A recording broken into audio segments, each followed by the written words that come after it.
나의 피난처 예수, 나의 피난처 예수 의지해요. 나의 피난처 예수 의지해요. 나의 가는 길에 거센 바람 몰아쳐와도 나의 피난처 예수 의지해요. 나는 영원히 주님 사랑해요. 나는 영원히 주님 사랑해요. 세상 어떤 것도 나의 사랑 끊을 수 없네. 나는 영원히 주님 사랑해요. 아바 아버지 나를 사랑하시니 나의 모든 것 주께 드려요. 아바 아버지 내가 여기 있으니 주님 영광 위하여 써주세요. 아멘. 기도하겠습니다. 은혜로우신 아버지 감사합니다. 오늘 이 시간에도 또 사무엘 하의 말씀을 상고하게 하셔서 감사합니다. 오늘 말씀을 나눌 때 성령께서 우리 지각을 열주셔서 알게 하시고 생각나게 하시고 깨닫게 하시고 그 말씀대로 사라져지는 역사가 있도록 도와주옵소서. 시종을 주님께 맡겨오며 예수님의 이름으로 감사하며 기도합나이다. 아멘. 네, 우리 사무엘하 15장 보도록 하죠. 교재 62쪽입니다. 62페이지 보시면 15장 나오게 되죠. 15장은 압살롬의 반란과 다윗의 도피, 1절부터 11절은 압살롬의 반역입니다. 그러니까 앞장에서 봤던 것처럼 압살롬은 회개할 줄 모르는 사람이죠. 자기가 잘못했으면 조용히 있은지 이렇게 해야 되는데 그걸 깨달지 못하고 교만하니까 결국 죄를 짓는 이런 모습을 보게 돼요. 자, 보면은 압살롬이 주도 면밀하게 반역을 준비하는 과정의 말씀으로 압살롬의 반역 준비는 크게 두 가지입니다. 첫째는 군사력입니다. 예, 반역하려면 누가 필요해요? 군인이 필요하죠. 예, 이겨야 되니까 군인이 필요한 거예요. 그래서 자신을 위해서 병거와 말과 호위병을 확보합니다. 그리고 두 번째가 뭐냐? 민심을 확보하는 거예요.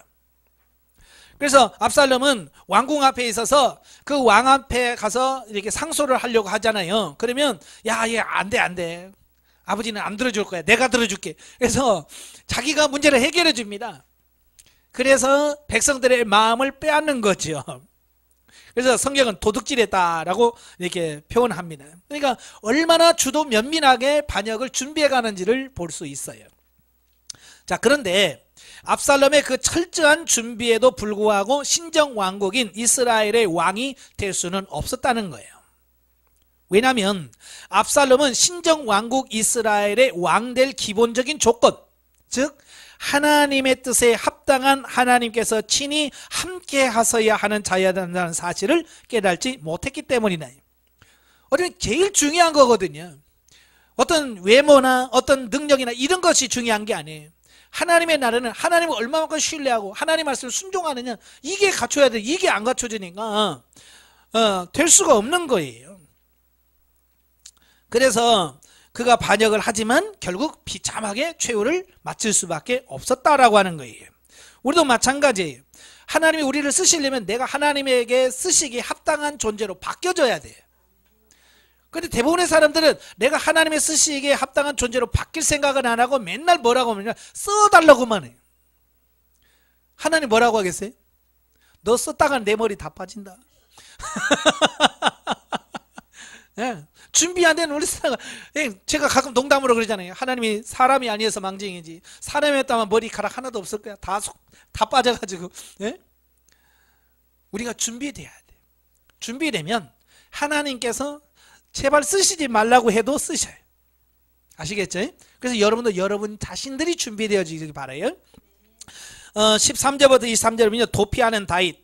자, 보면은 압살롬이 헤브론에서 반역 정부를 세우고 왕이 되었다는 소식을 들은 다윗이 압살롬을 피해 황급히 도피하는 장면과 가드 사람 이때가 끝까지 다윗을 쫓으려 한 사실을 여기서 보도하고 있는데요. 자, 여기서 우리가 특기할 만한 사실이 하나가 있어요. 그게 뭐냐면 다윗이 압살롬이 반역을 했다는 말을 듣자마자 야, 피하자! 그럼 도망가길 바쁜단 말이에요.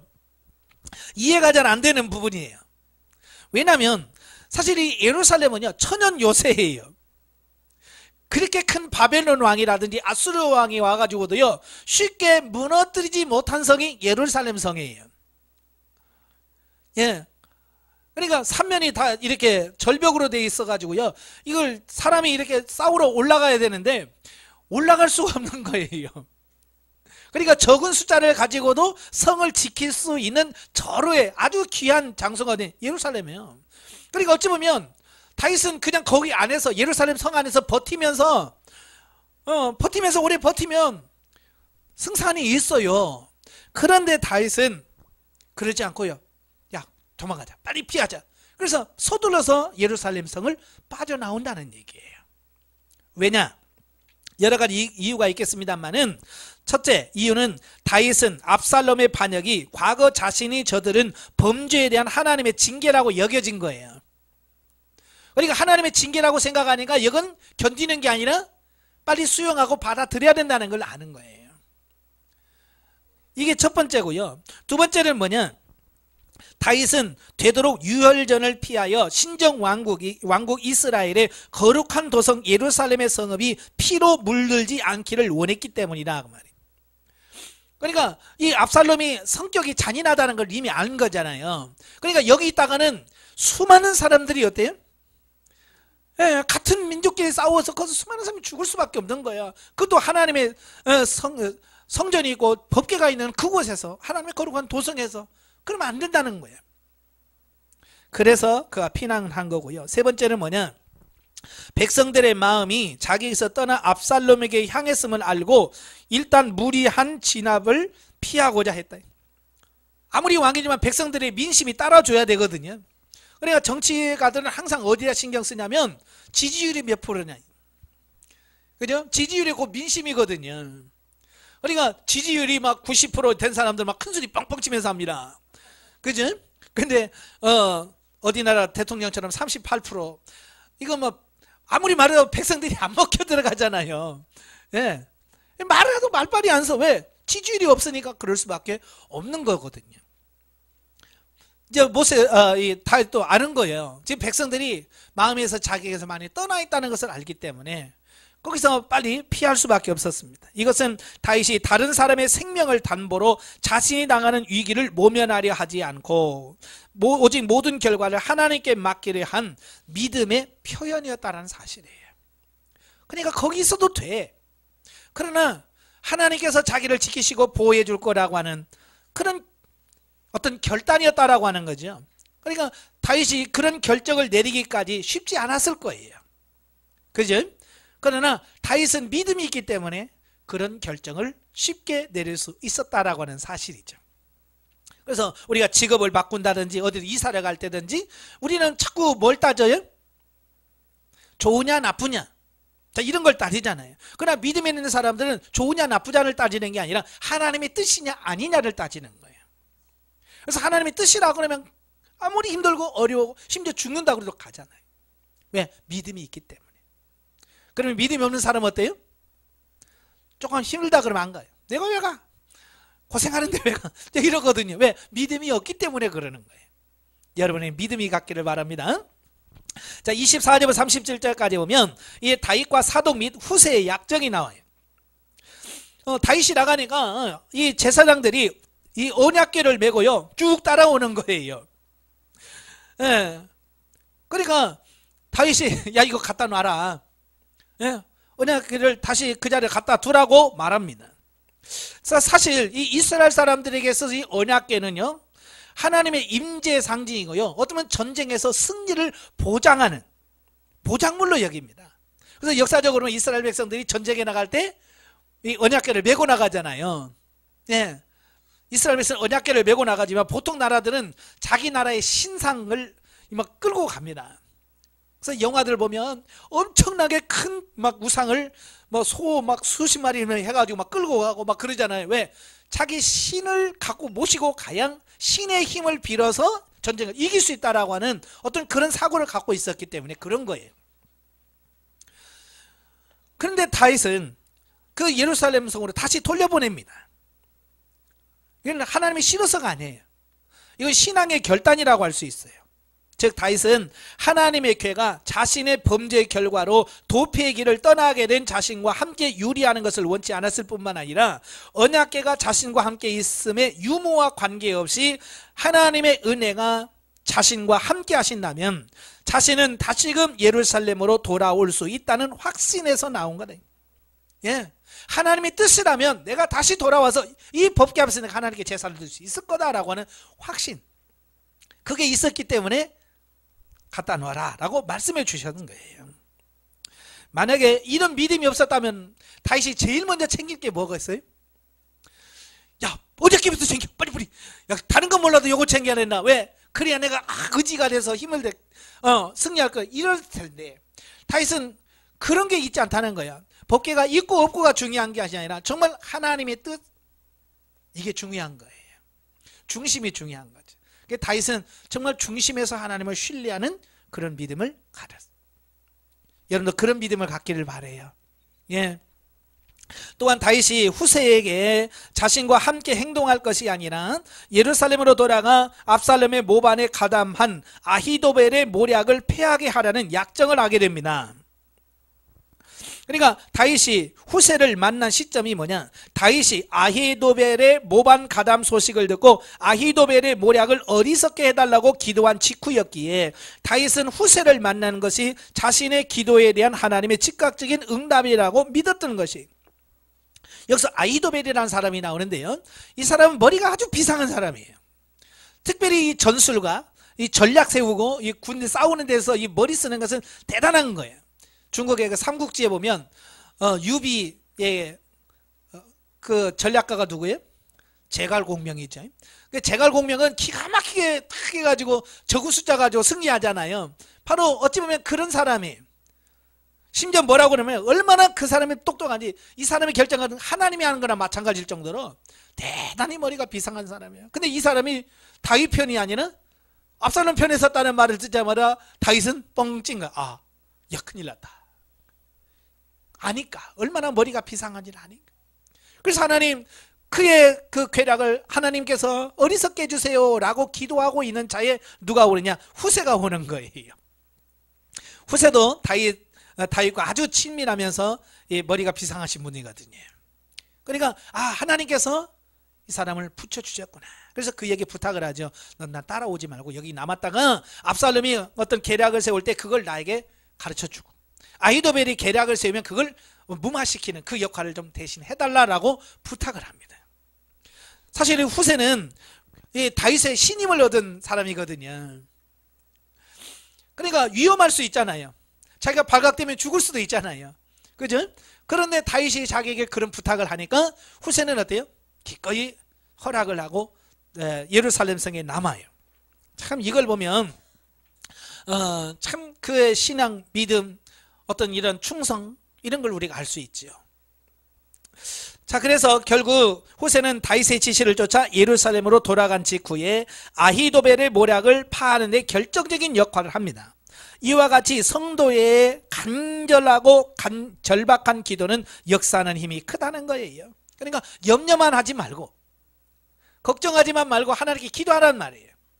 그런데 우리는 기도는 안 하고 맨날 염려만 하고 있어요. 어쩌을까? 어떻게 하면 되나? 그러니까 잠이 안 오죠. 예, 머리 굴리느라고 잠이 안 와요. 믿음이 없어서 그래요. 하나님께 맡기십시오. 예, 하나님이 하시니까. 기도하시길 바래요. 네, 기도하면 반드시 하나님께서 응답해 주십니다. 영적이에 보죠.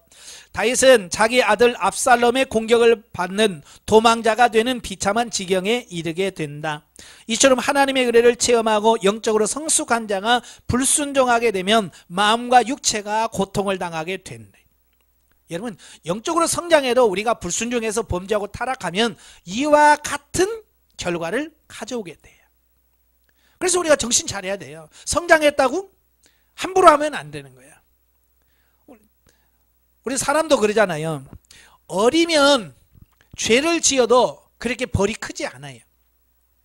요즘 한참 문제가 뭐냐면 소년 뭐 10대 초반 얘네들은 심지어 살인을 해도요 안 가요. 소년원도 안 가. 그러니까 걔네들이요 이제 죄 지면서 큰소리 칩니다. 신고해 신고해 우리는 안 가 이런단 말이에요. 그래서 지금 그걸 낮추자. 예. 근데 그런 법을 만들려고 지금 하고 있잖아요. 왜? 어리니까. 원래는 그 어린 아이들의 그 결정하는 이런 게 미숙하니까 보호해주자라는 차원인데 그걸 이용해 먹는다 그 말이에요. 그러나 어른들은 안 그렇잖아요. 예를 들어서 똑같이 물건을 훔쳐도 어린 애들은 그냥 다음부터는 하지 마라 이렇게 하고 끝나죠. 그러나 여러분이 훔치면 어떻게 돼요? 감옥 갑니다.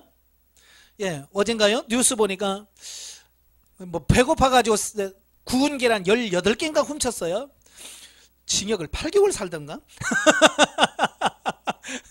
그래서 현대판 장발장이라고 이렇게 나왔더라고요. 계란 그 18개 그 계산하면 얼마나 돼요? 얼마 안 돼요. 그러나 이미 성인이고 어른이기 때문에 내가 훔쳐야 되는지 어쩌는 이걸 분별하고 판단할 수 있기 때문에 그렇게 무서운 형벌을 내리는 거예요. 만약에 얘가 뭐 9살이나 8살짜리가 훔쳐 먹었다면 어떻게 했을 것 같아? 손들어! 혼날 거야! 그러고 나중에 가! 그럴 거 아니에요. 같은 건데도 이렇게 달라. 이건 뭐냐? 성숙한 사람은 그만큼 책임이 뒤따른다. 영적으로도 마찬가지예요. 영적으로 어린 사람들은요 어찌하나 잘못해갖고 하나님 혼도 안 내요. 근데 조금 성장해서 영적으로 영성훈련 받고 여러분 성장하잖아요. 여러분이 생각으로만 조금만 잘못해도 하나님께서 그거 지적하시고 책망하십니다.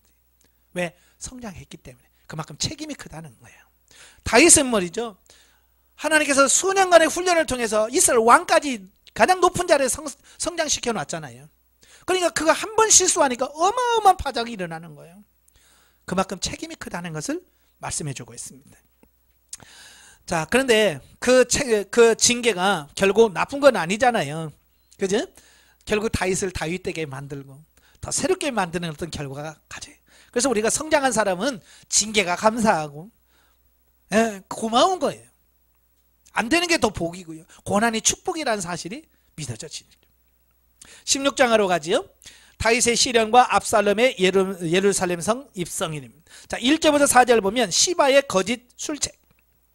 자, 보면은 다윗이 감람산을 지날 즈음에 무비보셋의 사환인 시바가 각종 음식물을 실은 나귀를 이끌고 와서 다윗을 맞이한 후에 루비옷의 근황을 믿는 다윗에게 그가 왕위를 찬탈하려 한다는 모함을 함으로써 다윗으로부터 무비보셋의 전 재산을 넘겨받는 장면이 나옵니다.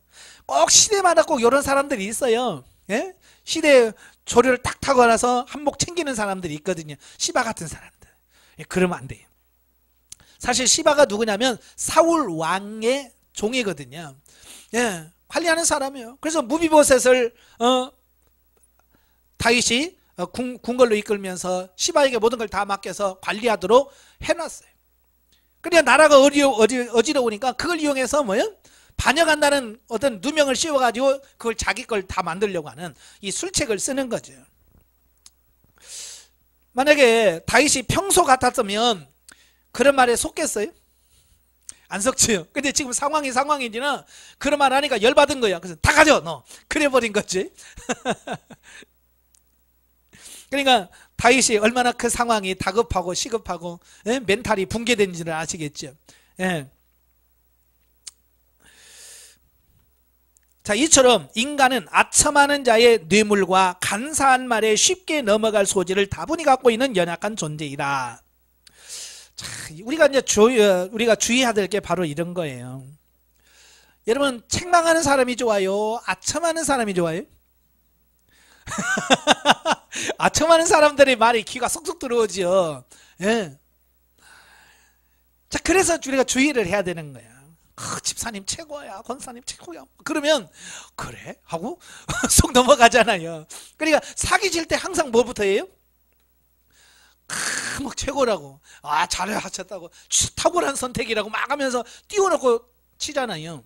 예? 그러니까 잘 들으셔야 돼. 예, 분별력이 있어야 돼. 그러니까 시바같이 음식, 배고플 때 음식을 갔다 왔다고 해서 속 속아서 이렇게 다윗처럼 실수하면 안 됩니다.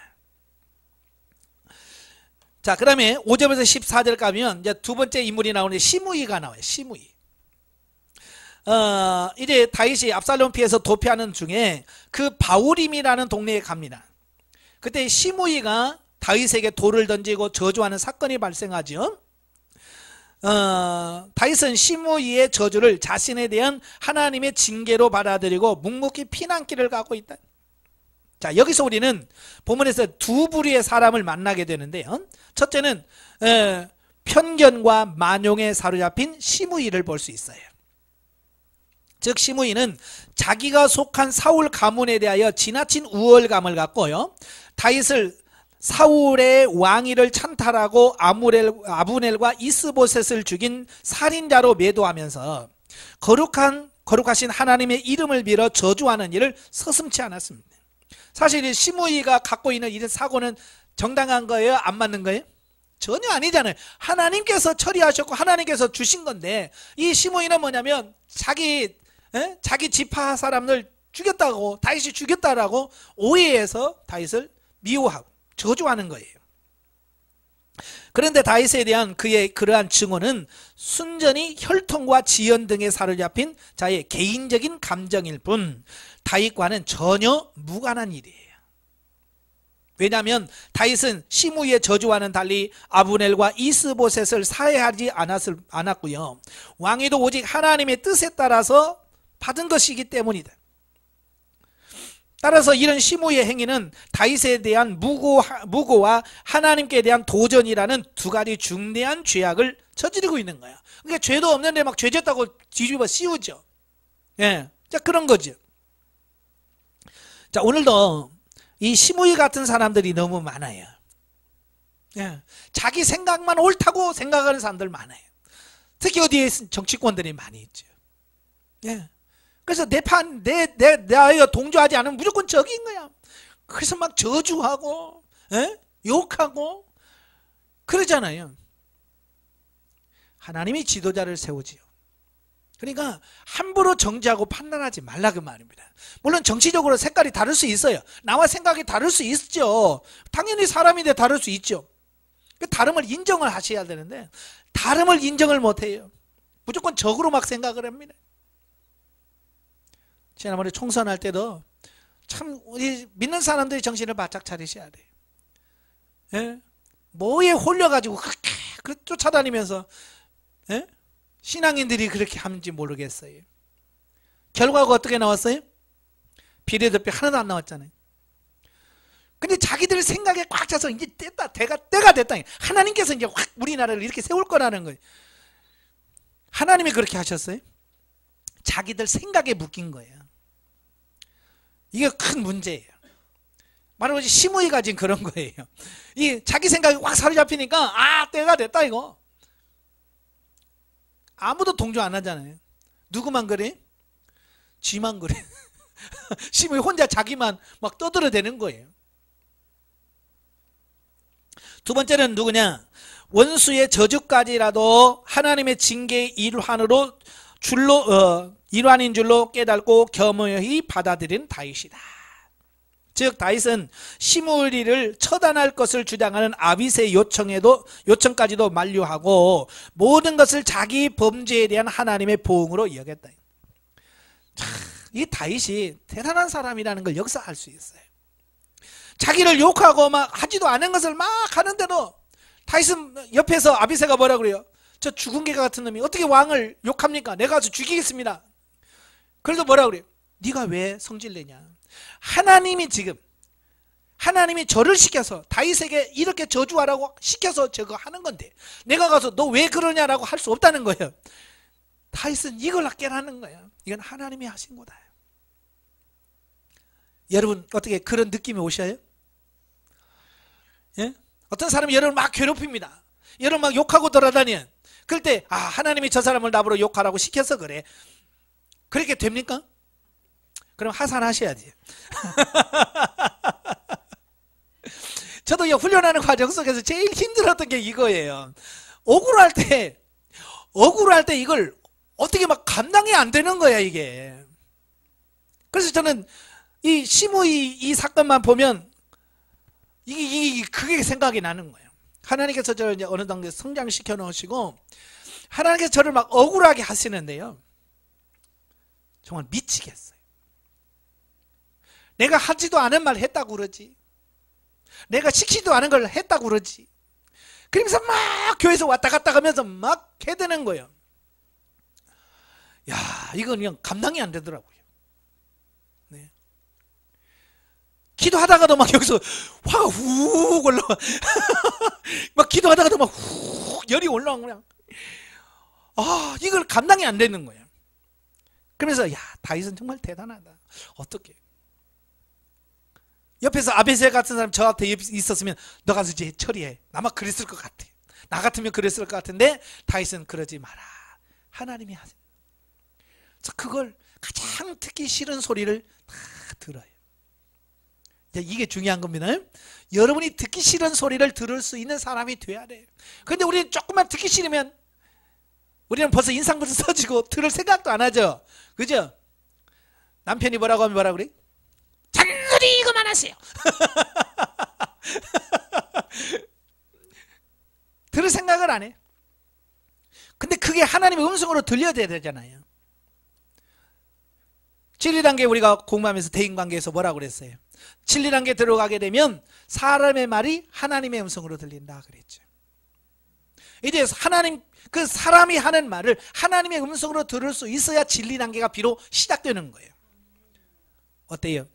남편의 말이 하나님 음성으로 들려요? 아내의 말이 하나님 음성으로 들려요? 그게 안 된다면 아직 나는 진리단계가 안 간 거예요. 나는 아직 멀었구나. 그래서 하나님 앞에 가서 아버지 나는 아직 멀었네요 라고 할 수 있어야 돼요. 이것은 모든 환경과 일의 성패까지도 주관하시고 인생의 걸음을 인도하시는 분이 하나님이심을 확신한 다윗의 신앙과 인내에서 나온 자세다. 그러니까 이건 하나님을 철저하게 신뢰하지 않으면 이걸 하려고 해도 안 나와요. 이건 정말 하나님이 하셨다라고 하는 그 믿음과 신뢰가 있기 때문에 그렇게 자기를 저주하고 욕하는 사람이랄지라도 그걸 인정하고 받아들일 수 있는 그런 삶이 되는 거예요. 제발 좀 그런 분들이 다 되길 바랍니다. 근데 우리는 뭐야? 원수를 누가 갚으려고 그래요? 그렇죠. 하나님께 좀 갚아주세요. 그래야 되는데 내가 갚으려고 와서 팔 벗고 일로 나와봐. 그러니까 문제가 커지는 거예요. 내가 할 수 있는 게 아니에요. 하나님이 하셔요. 사울왕 죽일 때도 다윗은 분명히 2번씩이나 죽일 기회가 있었잖아요. 그래 뭐라 그래? 내가 어떻게 하나님이 기름 부은 자를 내가 죽일 수 있냐? 나는 안 하겠다. 하나님이 알아서 하실 거다. 정말 하나님이 알아서 다 해주셨잖아요. 그러니까 문제가 없는 거예요. 여러분도 하나님께 좀 맡기시길 바래요. 아시겠죠? 자, 15절부터 23절까지 보면 후세의 거짓 환대와 아히도벨의 모략. 자, 보면은 후세가 다윗의 지시대로 예루살렘에 들어오지요. 들어가니까 압살롬이 그 예루살렘에 들어옵니다. 예. 그래서 압살롬을 환대합니다. 아, 환영합니다. 그러니까 압살롬은 거기 속아 넘어가지요. 압살롬은 혹시라도 있을 다윗의 계략에 대비하여 후세를 의심해야 되잖아요. 그죠? 왜냐면 워낙 그 다윗하고 친했거든요. 그러니까 이놈이 혹시 첩자 아닌가 그래야 되는데 압살롬은 아직 분별력이 없어서 그걸 분별해내지 못하는 거예요. 무조건 환영하면 자기 편인 줄 아는 거죠.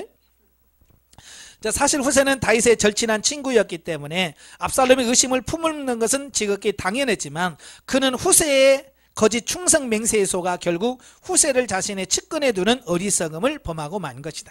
물론 이것은 하나님께서 배후에 역사하신 결과이긴 하나 압살롬에게 있어서는 치명적인 실수가 아닐 수 없다. 예. 다음으로 압살롬의 추악함은 그 아히도벨의 간악한 모략에 미혹되어서 백성들이 보는 앞에서 다윗의 후궁들과 동침한 것이다.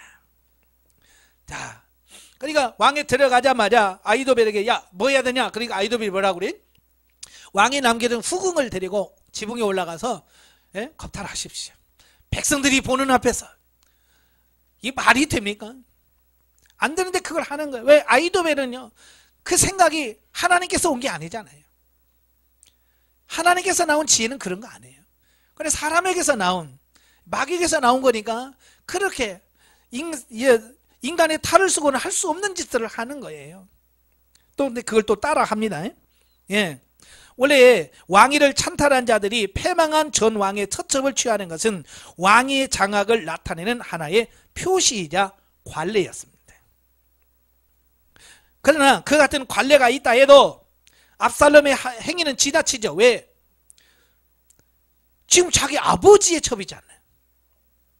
그러니까 율법에도 근친상간을 금했잖아요. 근데 그것을 반인륜적인 어떤 그런 부분들을 저지르고 있더라는 거예요. 따라서 이처럼 도덕성이 없는 압살롬의 정권이 마침내 몰락하고 말리라는 것을 필연적으로 예상하는 일이었다. 그러니까 우리가 그래요. 아무리 세상적인 관례라 할지라도 하나님의 말씀에 어긋나는 것은 행하면 안 됩니다. 오늘 우리 교회 안에도 그러죠. 관례라고 하는 것, 전통입니다. 이런 것 때문에 교회가 지금 잘못된 것을 할 때가 얼마나 많아요. 그죠? 예를 들어서 장로 세울 때 뭐 돈 얼마씩 내야 된다든지, 뭐 권사가 되려면 얼마씩 내야 된다든지, 이런 관례가 있잖아요. 교회에 나름대로 전통이 있습니다. 그게 과연 성경적인가? 아니면 과감하게 이건 내야죠. 근데 비성경적인 것을, 관례라는 걸 가지고 어때요? 계속 밀어붙인단 말이에요. 그러니까 예수 안 믿는 사람이나 믿음이 연약한 사람은 저건 뭐냐? 돈 주고 저 집부 사는 거 아니냐? 이렇게 본단 말이에요. 정말 성경적으로 교회 일꾼을 뽑고 투표를 통해서 정당하게 해서 세워놔야 성도들도 그가 인정을 받고 존경받고 그러잖아요. 근데 그렇지 않고 세상적이고 육신적인 방법으로 하니까 나중에 세워놓고 아이고 저 장로는 아이고 저 권사는 아이고 돈 주고 권사된 거, 이러니까 무슨 존경이 되겠어요. 우리가 직분에 대한 뭐가 돼? 그런 개념이 완전히 다 똑같아요. 이렇게 돼버리는 거예요. 그러니까 관례가 있다 할지라도 그 관례가 정말 성경적인가, 하나님의 말씀에서 옳은 것인가 라고 하는 부분을 정확하게 인식을 하고 하셔야 돼요. 관례라고 무조건 따르면 안 됩니다. 아시겠죠? 네. 영적이에 보죠. 다윗은 시므이의 저주를 듣고 자신을 책망하는 하나님의 말씀을 듣는다. 비록 다윗이 범죄하였으나 자기의 죄를 회개하고 하나님의 책망을 받을 수 있는 성숙한 자였다. 이처럼 영적으로 성숙한 자는 사람을 통하여 환경을 통해서 듣는 책망을 하나님의 말씀으로 들을 수 있다. 아멘. 근데 여러분이 귀가 열려서 주변에 여러분을 모함하는 그런 말을 들을지라도 하나님께서 들으라고 주신 말씀이구나. 그 단계까지 가길 바래요. 그 단계 가면 제가 이제 하산해도 됩니다. 그러니까 그 단계 가기 전까지는 제가 이제 그만 나오세요. 그래도 아닙니다. 나는 멀었습니다. 그래야 돼. 17장으로 가지요. 후세의 모략과 아히도벨의 모략. 1절부터 14절은 이제 아히도벨의 이제 두 모략과의 싸움이 나오죠. 자, 보면은 다윗을 해하려 한 아히도벨의 모략이 다윗을 돕는 후세의 모략에 눌려서 성사되지 못하는 장면이다. 사실 아히도벨의 모략은 당시 정황으로 미뤄볼 때 매우 정확했고 성공할 가능성이 컸다. 이 사람 머리는 비상한 거예요. 그래서 이 아히도벨의 계략대로 했더라고 하면 아마 다윗은 엄청난 타격을 받았을 거예요. 왜냐하면 다윗의 일행은 뜻하지 아니한 도피 생활로 인해 매우 지쳐 있었고, 다윗의 추종자가 후세의 말과 같이 모두 용사는 아니었기 때문이네. 따라서 아히도벨과 같은 모략가가 1만 2천의 군사를 데리고 다윗의 후미를 친다면 필경 결과는 뻔한 것이었다는 거예요.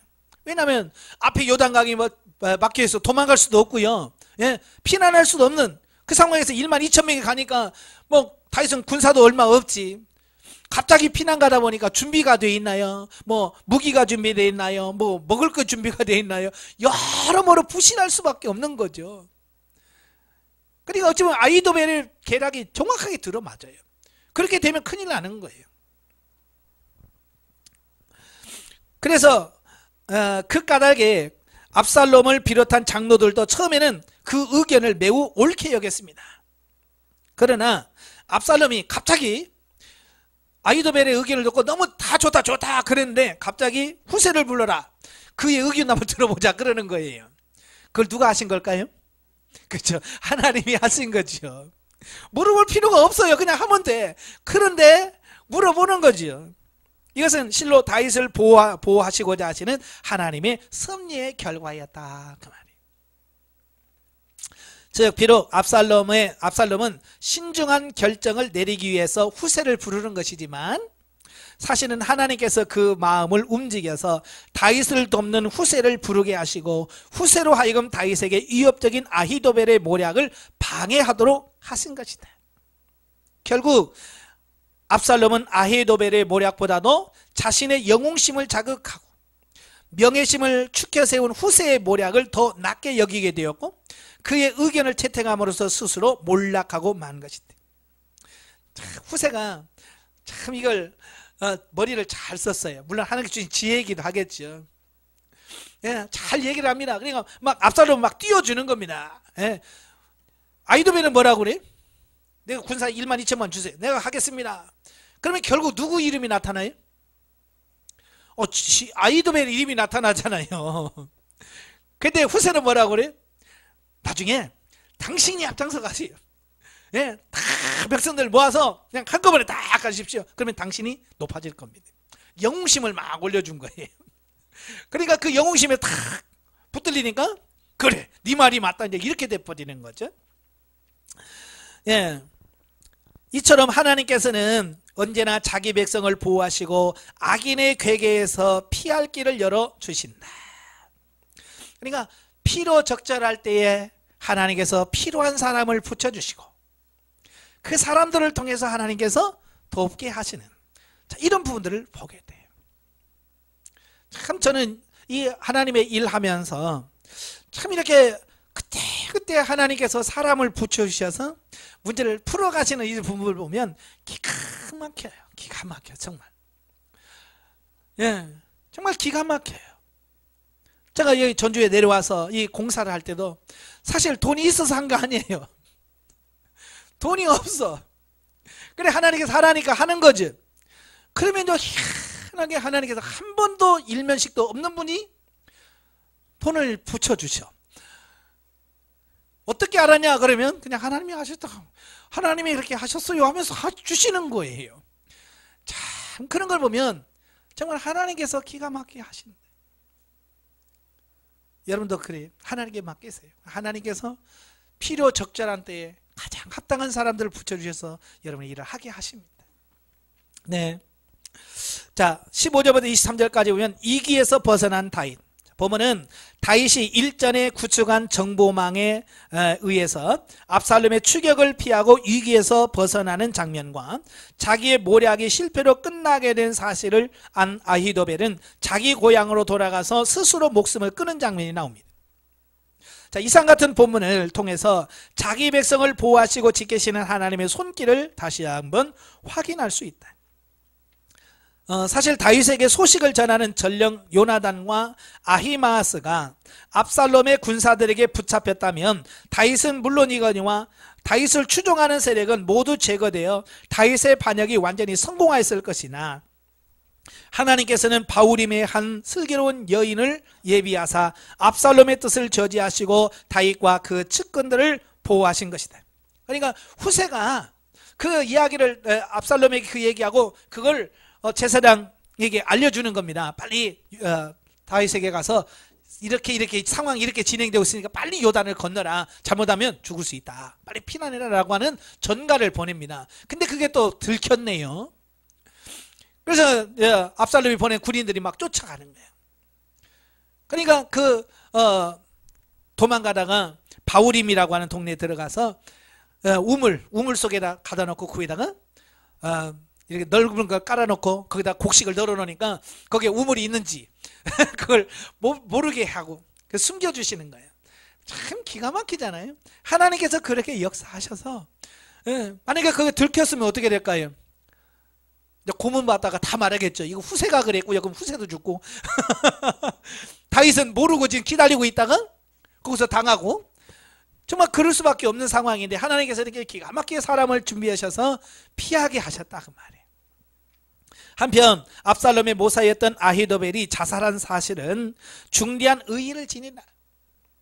왜냐하면 아히도벨이 자살한 것은 압살롬의 반역이 실패로 돌아갈 것을 예견해 주기 때문이다. 물론 아히도벨이 자살한 표면적인 이유는 그의 모략이 채택되지 않은 데 대한 불만과 그로 인한 자존심에 크게 상처를 받았기 때문이죠. 자기가 최고라고 생각했는데, 그죠? 자기가 최고라고 해서 국가의 1등 공신이 되어서 이렇게 하기를 원했는데, 아니 후세한테 그게 일격을 당했거든요. 예. 그러니까 자기의 모든 자존심이 상한 거예요. 그런데 물론 그 부분도 많이 작용을 하지만 이 아히도벨은 기가 막힌 사람이라고 그랬잖아요. 머리가 비상한 사람이에요. 그러니까 압살롬이 자기의 의견을 따르지 않고 후세의 말을 딱 듣는 순간에 아, 이거 끝났다. 이건 이 전쟁을 이길 수 없어. 이게 벌써 판단력이 생기는 거예요. 그러니까 더 이상 거기서 지체, 어차피 진 전쟁이니까 있어봐야 소용도 없고, 나중에 시간이 지나면 다윗이 다시 돌아올 텐데, 그럼 어떻게 되겠어요? 반역에 앞장섰던 자기는 어떻게 된다고요? 예, 비참한 죽음을 맞게 될 거라는 걸 이미 다 알고 있는 거야. 머리가 비상하니까. 그러니까 에라 모르겠다. 그냥 그 꼴 안 보고 그냥 죽자. 그래서 자살해 버리는 거예요. 자, 머리가 너무 좋아도 아니에요. 그죠? 머리가 너무 좋아도 다윗은 아마 용서해 주었을 것 같은데, 그죠? 왜냐면 나중에 그 압살롬의 반역의 최고의 장수였던 사람을 군대 장관으로 세우려고 하거든요, 다윗이. 그러니까 자기가 잘못을 인정하면 다 용서해 줄 텐데 자기 생각이 너무 앞서가지고, 예? 다윗은 아마 죽일 거야. 그래 차라리 죽자 그런 거 있잖아요. 너무 내 생각이 앞서도 안 돼요. 그 다음에 24절부터 29절까지 보면 다윗을 돕는 세 사람이 나오는데요. 다윗이 압살롬과의 결전을 앞두고 또다시 하나님의 크신 은혜를 덧입는 장면이다. 즉 다윗은 후세가 보낸 정보에 의해서 일단 위기를 넘기긴 했지만 조만간 압살롬과 최후의 결전은 피할 수가 없어서 한 번은 전쟁을 해야 되거든요.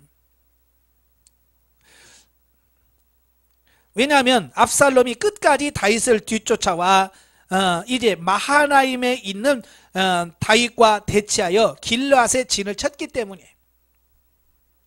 그러나 사실 다윗은 압살롬을 대항하여 싸울 형편이 못 되었다. 왜냐하면 다윗 일행은 오랜 피난길에 지쳐 있었기 때문이다. 그러나 이란 때에도 하나님은 다윗을 버리지 않으시고 암몬 사람 소비와 로데발 사람 마길과 길르앗 사람 바실레를 보내서 다윗과 그 일행이 먹고 쓸 수 있는 물자를 충분히 공급한 것이다. 그러니까 갑작스럽게 피난 가다 보니까 뭐가 준비가 돼 있겠어요? 예? 군인들은요 훈련 나가기 전에 모든 걸 다 준비합니다. 다 챙깁니다. 빠뜨리지 않고 다 챙겨서 완전 군장하고 갑니다. 그래야 전쟁을 할 수 있기 때문에. 근데 지금 준비도 안 한 상태에서 쫓겨났으니 식량을 준비를 했겠어요? 뭘 준비를 했겠어요? 준비 안 된 상태가 얼마나 어렵겠어요? 근데 하나님께서 평소에 다윗을 좋아했던 사람들을 통해서 하나님께서 다 공급해 주시는 이 부분을 보게 되어집니다.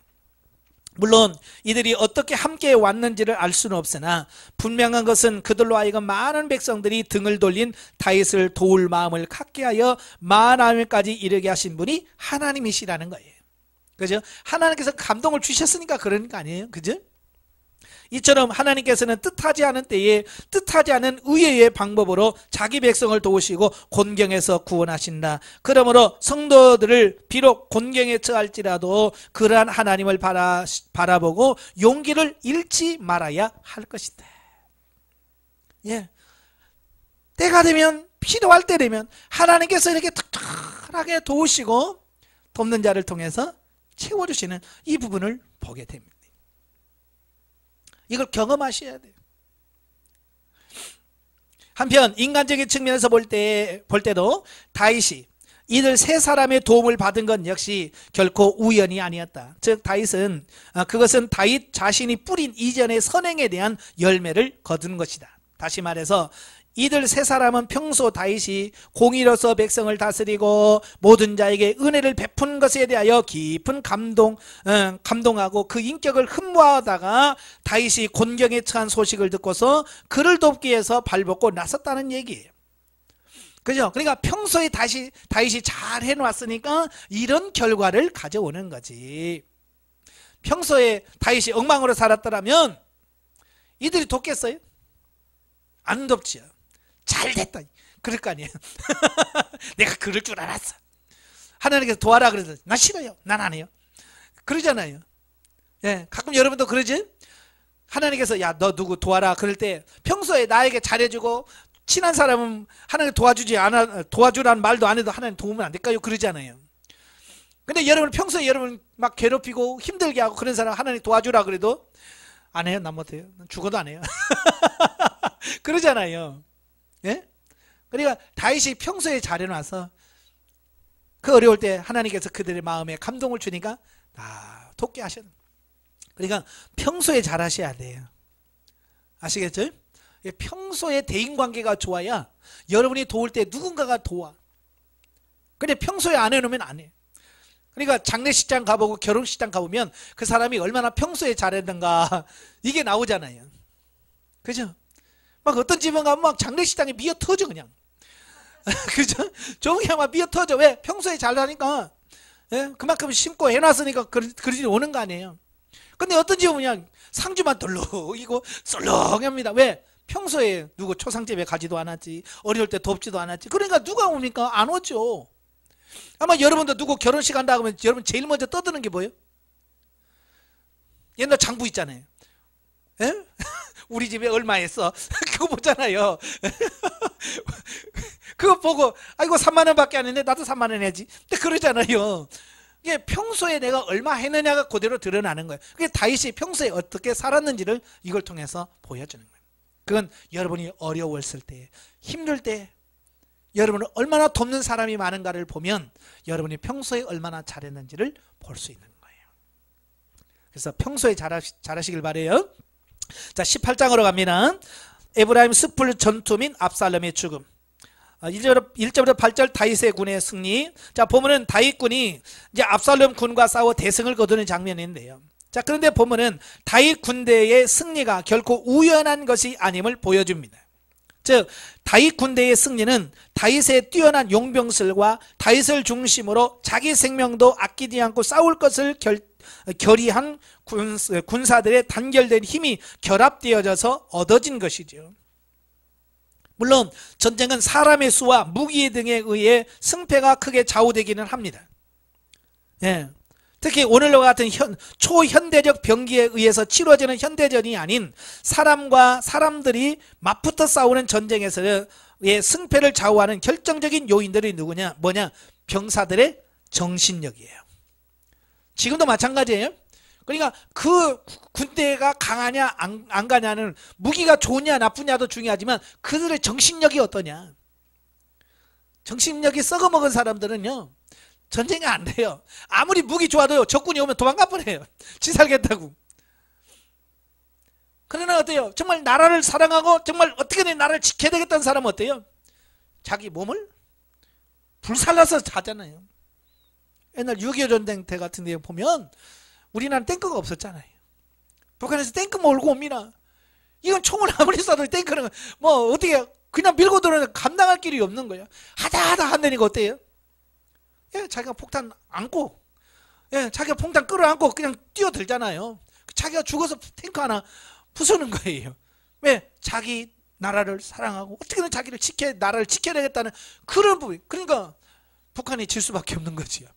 예, 물론 유엔이 돕게 하셔서 하긴 하겠지만 그렇게 자기 목숨을 내놓는 그 군인들이 정신이 있었기 때문에 승리할 수 있었던 거예요.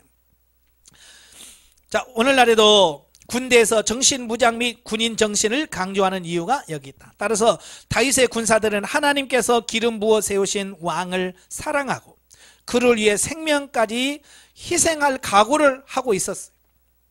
그러니까 숫자적으로 열세 있지만 전쟁에서 이길 수 있어요. 아까도 그랬죠. 죽기 살기로 덤빈 사람 감당 못한다고요. 자, 한편 다윗은 압살롬에 의해서 나라를 빼앗기고 도피 생활을 할 뿐만 아니라 생명의 위협까지도 받으면서 또 압살롬의 안부를 걱정한, 그래서 더욱이 압살롬은 아비 다윗을 죽이려고 했으나 다윗은 어떻게든지 압살롬을 살리려고 하죠. 이런 다윗의 태도는 자신을 십자가에 못 박는 자들을 저주하기보다는 그들의 영혼을 염려하신 예수 그리스도의 모습을 연상하게 한다. 얼마나 얄밉겠어요. 자기를 죽이고 왕위를 빼앗으려고 하는 아들, 얼마나 미웠겠어요. 그런데도 다윗은 어때요? 어떡하니, 압살롬은 죽이지 말고 살려주라. 이게 다윗의 그 안에서 흘러나오는 사랑이 얼마나 큰지를 볼 수 있는 거죠. 자, 9절부터 18절은 압살롬의 죽음입니다.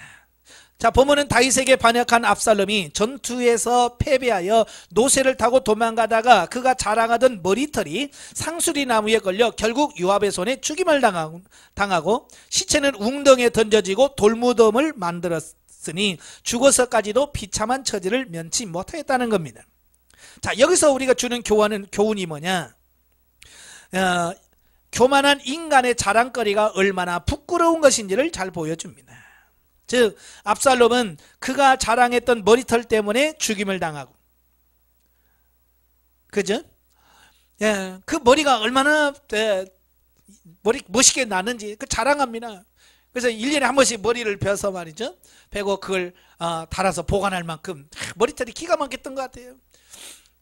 근데 이제 나귀를 타고 막 가다가 보니까 머리가 펄썩 들썩하다가 이제 상수리 나무에 딱 걸린 거예요. 엉킨 거예요.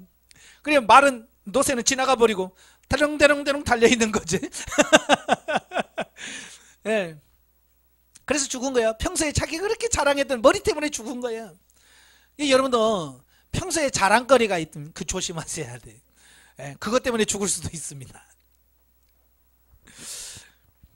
그리고 평소에 그가 자신의 공적을 자랑할 목적으로 세운 비석이 도리어 자신의 처량한 죽음을 나타내는 묘비가 되고 말았다. 이처럼 하나님은 악인의 자랑을 부끄럽게 하시고 비록 범죄하여 징계를 당하였으나 그로 인해 더욱 겸손해지고 진정한 신앙심을 회복한 다윗은 다시금 온 이스라엘의 왕으로 높여주셨으니 압살롬의 경우와는 대조적이다.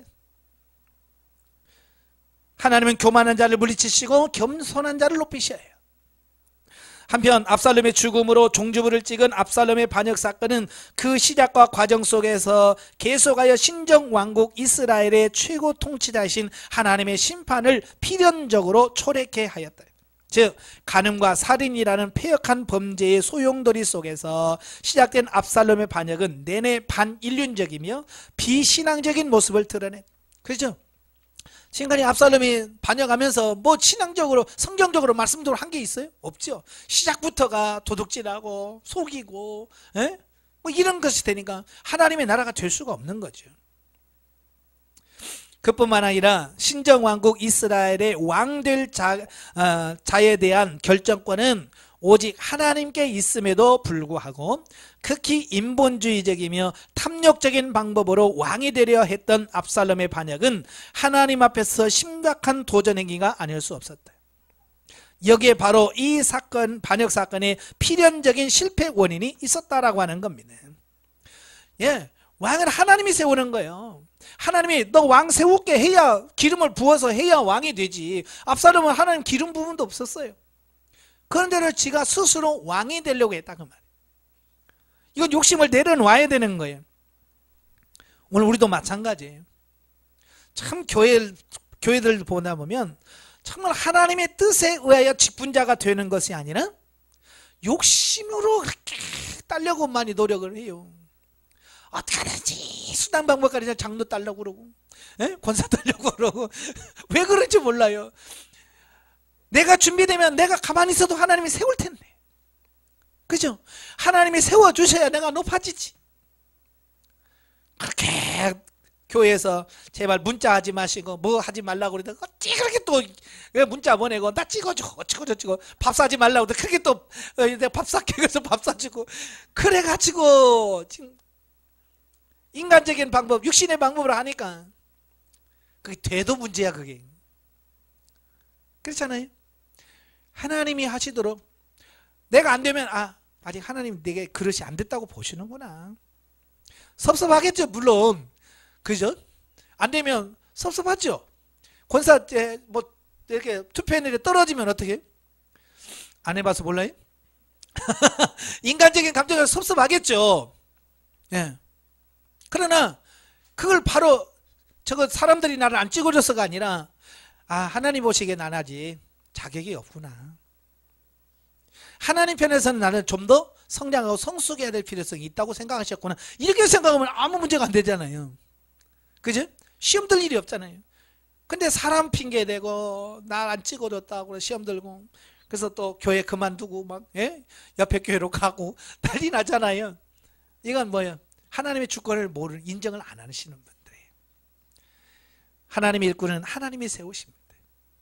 아시겠죠? 자, 19절부터 33절까지 보면 전승 소식을 접한 다윗. 자, 보면은 전투 결과를 보고 받은 다윗의 엇갈린 감정 상태를 보여주는 부분이다. 즉 다윗은 전쟁의 승리를 전한 아히마스의 보고로 인하여 큰 기쁨을 얻은 데 이어서 압살롬의 죽음을 전한 구스 사람의 보고를 받고서는 깊은 비탄에 잠기게 맙니다. 자, 여기서 우리는 전투의 결과를 전하는 두 사람의 자세를 우리가 주목할 수 있는데요. 먼저 아히마스의 자세로 그는 비록 늦게 출발했지만 다윗에 대한 뜨거운 충정으로 구스 사람보다 먼저 도착하여 승리의 소식을 전합니다. 그러나 압살롬의 죽음에 대해서는 주저하고 모른 척했죠. 알면서도 이거 뭐 소리가 뭐 나긴 했지만 아직 모르겠습니다. 이제 이렇게 둘러대잖아요. 이것은 아마 압살롬의 죽음 소식을 들으면 다윗이 충격받을 것을 염려해서 이렇게 그 말을 안 한 거죠. 근데 구스 사람은 아니잖아요.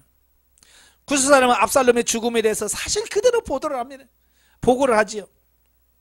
때문에 그 소식을 들은 다윗이 심히 슬퍼하고 상심하기는 하나 마침내 압살롬의 죽음이 저희의 불의의 대가임을 인정하고 정상을 되찾는 것을 보게 됩니다. 자, 이상에서 우리는 비록 아히마스의 충정을 높이 사기는 하나 그가 진실을 알리기를 주저한 데에 대해서는 그 잘못을 지적하지 않을 수 없다. 그러니까 사람을 좋게 하면 의미가 없어요. 그죠? 사람을 좋게 하면 의미가 없어. 그래서 갈라디아서 1장 10절에 보면 사람을 기쁘시게 하랴 하나님을 기쁘시게 하랴. 내가 사람을 기쁘게 하려면 나는 하나님의 종이 아니다. 어때요 여러분? 하나님 눈치 봐요? 사람 눈치 봅니까? 예? 저는 여러분 구스 사람 쪽입니까? 아히마스 편입니까? 저는 아히마스 편이에요. 솔직하게 저는 남에게 싫은 소리 잘 못해요. 강의 때는 제가 큰 소리 뻥뻥 칩니다. 설교할 때 칩니다. 그러나 개인적으로 만나면 아무 말도 못해요. 제가 그게 흠이에요. 사실 아히마스의 염려는 하나님의 공의보다 인간적 우려를 앞세운 것에 불과했던 것이다. 그러나 우리는 이웃에 대한 사랑과 이해심을 잃지 않는 가운데서도 항상 기본적으로 하나님 뜻과 그분의 공의에 입각하여 행동해야 한다. 한편 압살롬의 죽음 소식을 들은 다윗은 깊은 슬픔에 빠집니다.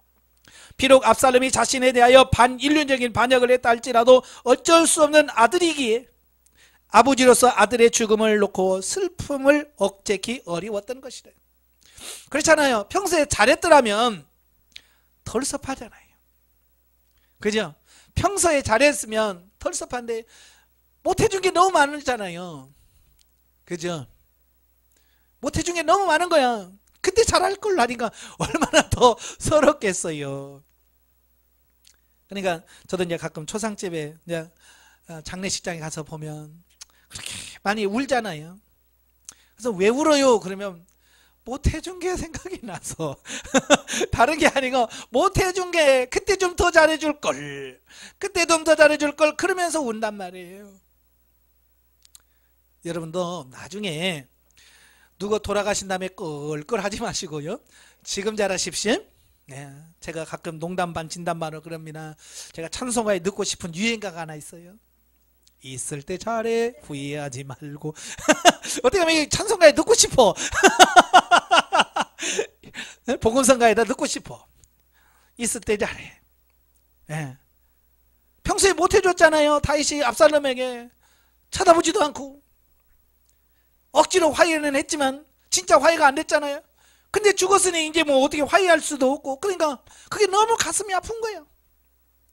그래서 압살롬아 압살롬아 차라리 내가 죽었으면 좋았을 것을 그러면서 후회하고 안타까워하는 거죠. 여러분도 나중에 후회하지 마시고 있을 때 잘하시길 바랍니다. 예. 그러나 보다 더 근본적으로 다윗의 슬픔에 빠질 수밖에 없었던 것은 압살롬의 반역과 죽음이라는 그 모든 비극이 자신의 범죄로 인한 결과라는 사실과, 그죠? 나 때문에 그랬다는 거예요. 예. 나 때문에 이게 다 나 때문에 시작이 돼서 나 때문에 겪지도 않을 것을 겪었다는 거, 그 자책감이죠. 죄책감 때문에 그가 그렇게 울었다라고 하는 것이죠. 여러분들 하여간 죄 짓지 않기를 바랍니다. 죄 안 짓는 게 최선입니다. 영적에 보죠. 인간의 안목으로는 이기는 것은 좋은 것처럼 보이지만 육신의 자아를 처리하기 위해서 우리에게 수치와 모욕을 주는 사람을 붙여주심으로 패배감을 느끼게 허락하신다. 하나님이 다윗을 왕으로 세우시기 위하여 사울을 사용하셨던 것처럼 우리를 영적으로 세우시기 위하여 육신의 일을 실패하기로 하신다. 이는 세상에 대하여는 죽고 하나님에 대하여는 산 자가 되도록 하기 위함이다. 자, 이게 중요한 거예요. 하나님은 우리를 높이시기요 우리를 세우시기 위해서 세상적으로 낮아지게 하셔요. 예. 그래서 세상에서는 큰 소리 칠 수가 없어. 그게 결국 나를 낮추셔서 나를 세우시는 하나님의 훈련 과정인 거예요. 그래서 우리가 그 낮아짐에 대해서 너무 가슴 아파하지 마세요. 돈 없어도요 당당하세요. 돈 없다고 그냥 뭐 창피하다거나 뭐 그런 거 생각하지 마세요. 나는 훈련 기간이니까 당당하게 그걸 담담하게 훈련 받으시길 바랍니다. 그래서 우리 영성훈련 하신 분들에게는 고난이 저주가 아니라 축복입니다. 그 고난을 통해서 우리를 세워가십니다. 자, 19장으로 가지요. 다윗의 환궁과 기타 관련 사건들 1절부터 8절은 요압의 충고. 자, 보면은 요압이 압살롬의 죽음으로 인하여 비탄에 잠겨있는 다윗에게 국정에 소홀함이 없도록 충고하는 장면이 나옵니다. 예, 전쟁에 이기고 와서 보니까 막 다윗이 압살롬아 압살롬아 막 울고 있는 거야. 그러니까 전쟁에서 승리했으면 좋아가지고 막 해야 되는데 전부 다 승리하고 와서도 이렇게 마치 패배하고 온 것처럼 이렇게 슬그머니 돌아오고 있는 그 모습을 보는 거죠. 자, 왜냐하면 이스라엘 전체의 처지에서 보면 반역자가 죽었기 때문에 좋은 일이지만 어쨌든 다윗의 개인적 입장에서는 뭐요? 사랑하는 아들을 잃은 거잖아요. 그래서 다윗은 가슴이 아팠던 거예요. 또한 그게 모두 자기 자신 때문에 이루어졌다고 하는 것을 아니까 더더욱 슬퍼할 수밖에 없지요. 나 때문인데. 그러나 지금 다윗은 누구예요? 왕이잖아요. 그러니까 언제까지나 그 슬픔 속에 빠져서 그렇게 있을 수는 없잖아요. 일어나야죠. 뿐만 아니라 압살롬에 대한 그의 지나칠 정도의 애착은 그를 위하여 생명을 바칠 각오로 전쟁에 임한 병사들을 민망케 하기에 충분했다. 따라서 요압의 충고는 매우 시기적절했다고 볼 수 있다. 언제까지 왕이 그렇게 슬퍼할 수 있습니까? 그러면 이 백성들 전쟁에 승리하고 이 사람들은 어떻게 됩니까? 자, 요압이 충고를 하지요. 만약에 이런 요압의 충고가 없었다면 계속해서 다윗은 압살롬아 압살롬아 하고 있었겠죠. 때로는 누가 이렇게 따끔하게 충고해주는 어떤 이런 부분도 필요하죠. 그래야 정신 차리니까요. 예.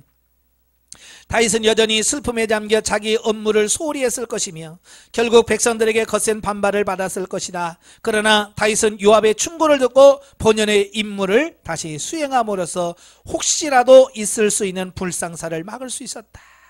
이와 같이 성도들은 피차의 잘못을 지적해 주어야 할 뿐만 아니라 충고하는 자의 조언의 귀를 기울일 줄 알아야 한다. 참 쉽지 않아요. 남의 말 듣는다는 게 쉽지 않아요. 특별히 충고를 듣는다고 하는 것은 쉽지 않아요. 근데 자기보다 높은 사람이 말하면 어쩔 수 없이 듣겠지만 자기보다 더 낮은 사람이 싫은 소리 할 때 이거 참 어려워요. 그러니까 들을 귀가 있는 사람이 진짜 복받은 사람이에요. 아마 다윗이 네가 뭘 알아? 그랬으면 어떻게 됐을 것 같아?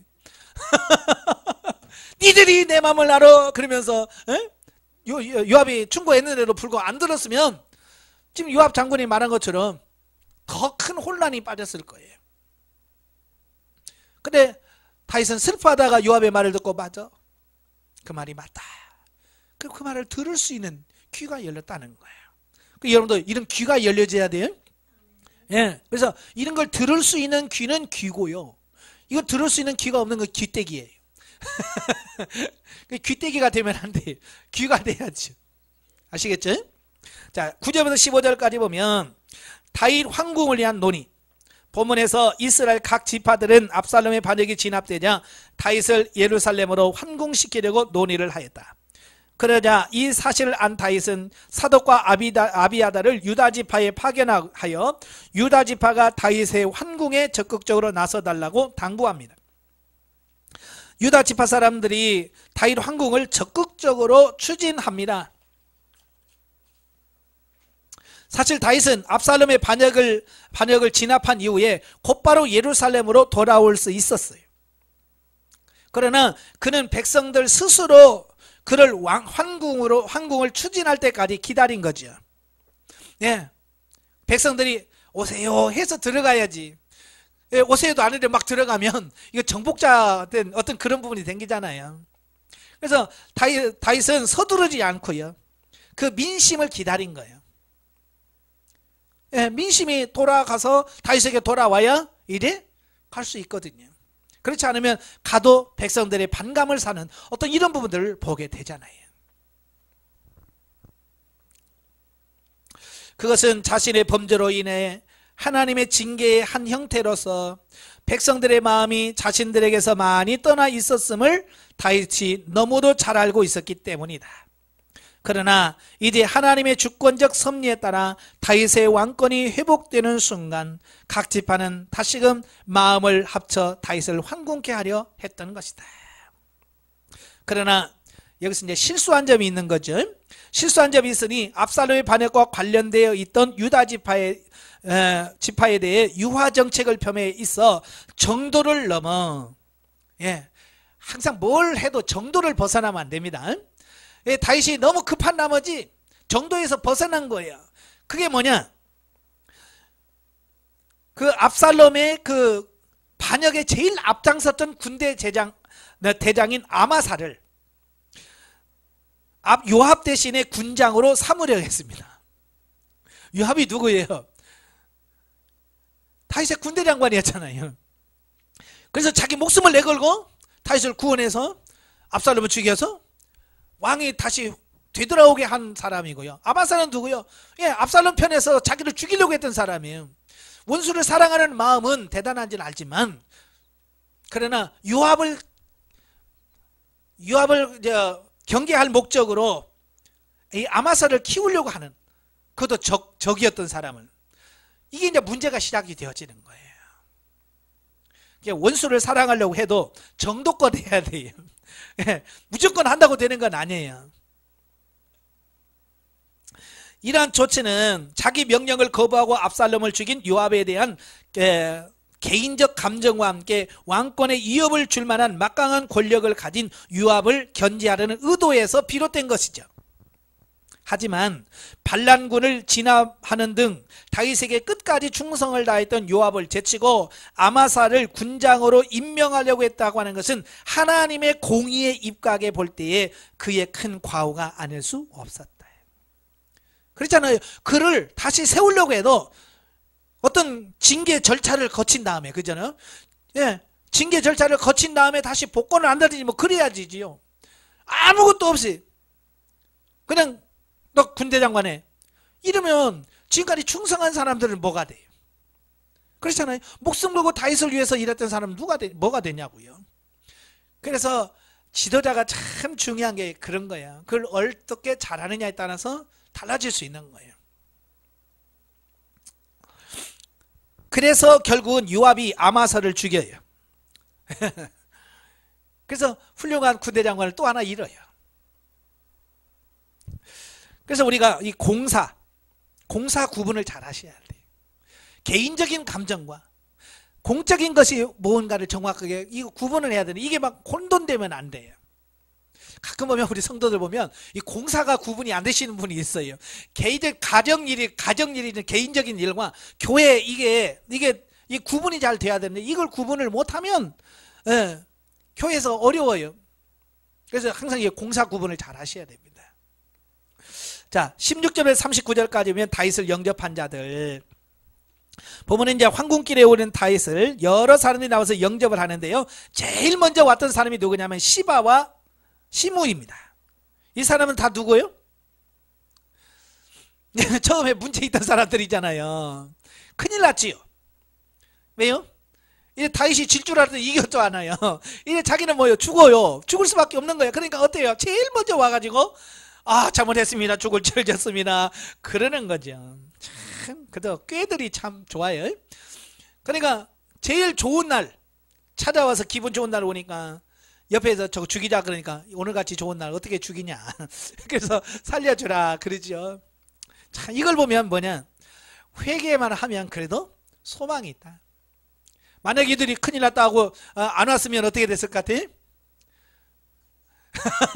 나중에 다윗이 너 꼬는 불러와. 그래서 해서 죽었을지도 모르겠죠. 아마 죽었을 거예요. 그런데도 먼저 찾아와서 사죄하고 잘못했다고 하니까 용서받는 거예요. 이건 뭘 말하냐, 오늘 저와 여러분도 마찬가지예요. 미리 이렇게 회개하고 돌이키는 게 제일 중요합니다. 우리가 이제 운전하신 분들이 제일 껄끄러워하는 게 뭐냐면 이 택시기사하고 교통사고 나면 제일 껄끄럽습니다. 왜? 이 사람들이 곤조가 있어가지고 그냥 누워버려요. 왜냐면 택시기사가 한번 누우면요, 자기는 일 안 해도 일당을 다 받아요. 지금 아침부터 저녁까지 뛰어도 일당 벌까 말까 하잖아요. 근데 안 가도 보니까 사고가 나면 이거 그냥 무조건 누워버려요. 그러니까 참 그 제일 어려운 거거든요. 근데 저는 택시 2번 박았어요. 저 운전하면서. 어떻게 실수해가지고 그냥 세게는 안 받고 그냥 쿵 했는데 표시도 안 나고 막 그런데 하고 누우면 끝나네요. 어쩔 수가 없어. 아무리 천천히 박았다고 해도 막 누우면 장사 없어요. 그런데 저는 2번씩이나 가서 진짜 90도로 저랑 죄송합니다. 죄송합니다. 제가 미처 발견하지 못해서 그랬습니다 하고 정말 90도 속이면서 죄송합니다. 어디 아픈 데 없으십니까? 병원에 가시죠. 그러니까 그분들이 뭐 이 뒷목 잡고 나와요. 진짜 잡을 일도 아니야. 그냥 콩 하고 부딪혔으니까 그러니까 기스도 안 나고 아무것도 없으니까. 근데 왔다가 제가 죄송합니다. 잘못했습니다. 그러니까 왔다가 차 한번 쑥 괜찮네. 괜찮아요. 그리고 가더라고요. 그러니까 내가 그냥 거기서 똑바로 운전하세요 그랬으면 나 큰일 나지. 예? 근데 가서 내가 잘못했잖아요. 내가 분명히 잘한 거 아니야. 왜? 내가 박았으니까. 근데도 거기서 잘못했다고 사과를 하고 진심으로 사과하고 하니까 자기도 봐도 뭐 아무 표시도 없으니까 그냥 가라고 하시더라고요. 그래서 지금까지 택시 2번 사고 나고도 난 아무도 지금까지 아무 일이 없었어요. 자, 이게 뭐냐, 겸손은 자기가 내가 잘못했다고 인정하니까. 예. 여러분도 그러잖아요. 언제 화가 나요? 잘못해놓고 잘못했다고 인정 안 할 때 더 화나잖아요.